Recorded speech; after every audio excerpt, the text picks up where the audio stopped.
Hey you guys, so today we are going to go into GlassMorphism.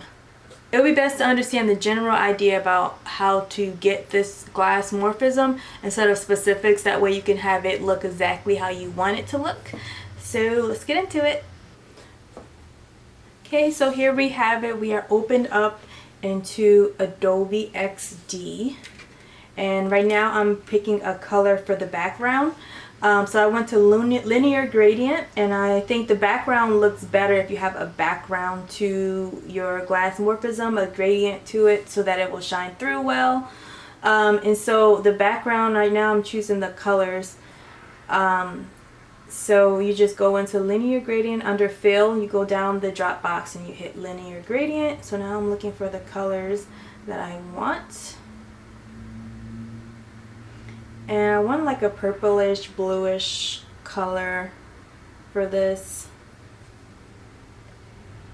And I'm also going to add other colors as well. Instead of just two gradient colors, I want more dynamic view to it. So now we're adding some blue, some purples, some pinks, and there's different points to it as well.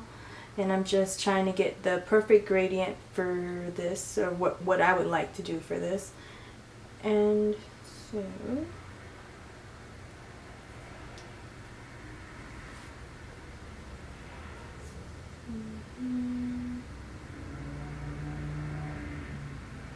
I'm moving this up so that the bottom is more of a solid color.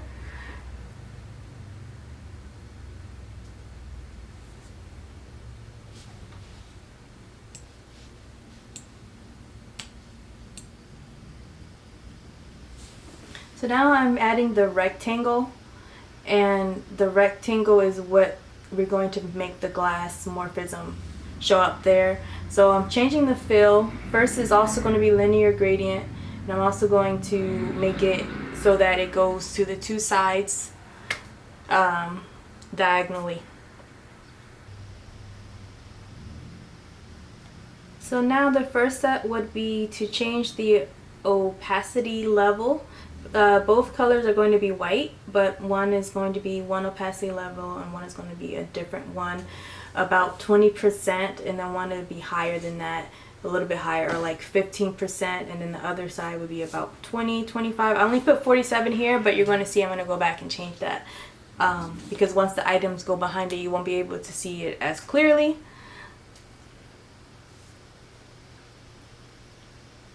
Okay, then there's a border. The border also made a little bit more opacity, a little bit clearer.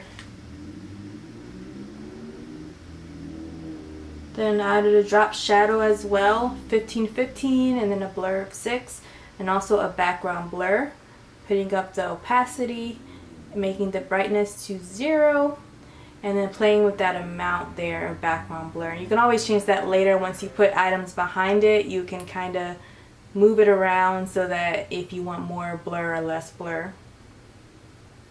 I also rounded the corners as well. So that's usually what is done to make it look like the frosty glass, is rounded corners so that you can see the drop shadow and everything behind it. So I made the shadow a little bit more, a little bit darker, and you play with that as much as you would like it to be. I pretty much put it to the same, but I think it would look a little bit better with more shadow on that part. It's up to you though what you're going for.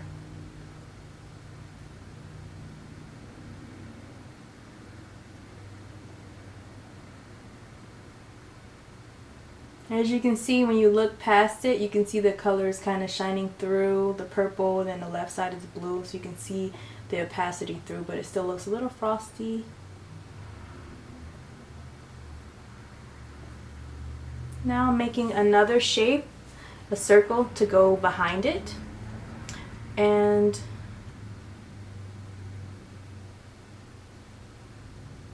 we're gonna bring the glass up front, and you can kind of see it through.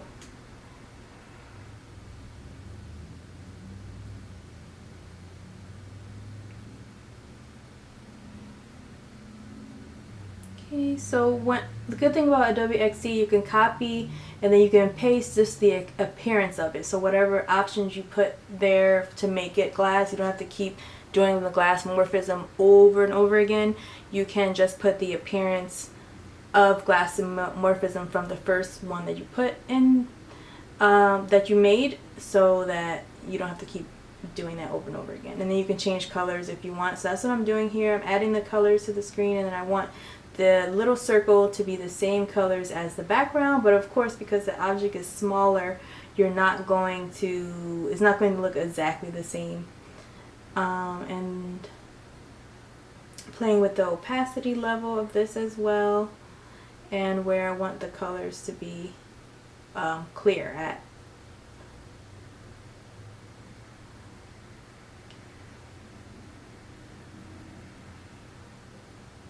Then I realized this is a little bit, I wanted a little bit more see-through. So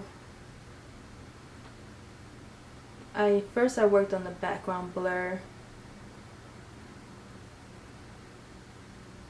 but then I realized the fill is a little bit too dark on that particular side.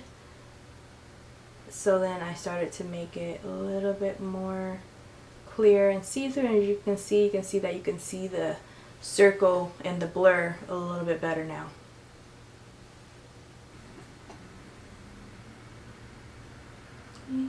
So we are going to make this into a subscribe to the newsletter type of page, and so I'm setting that up here,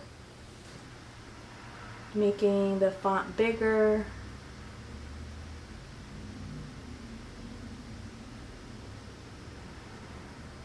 And then you could barely see the letters, so that's important to be able to see what it's saying. So I'm changing that around here.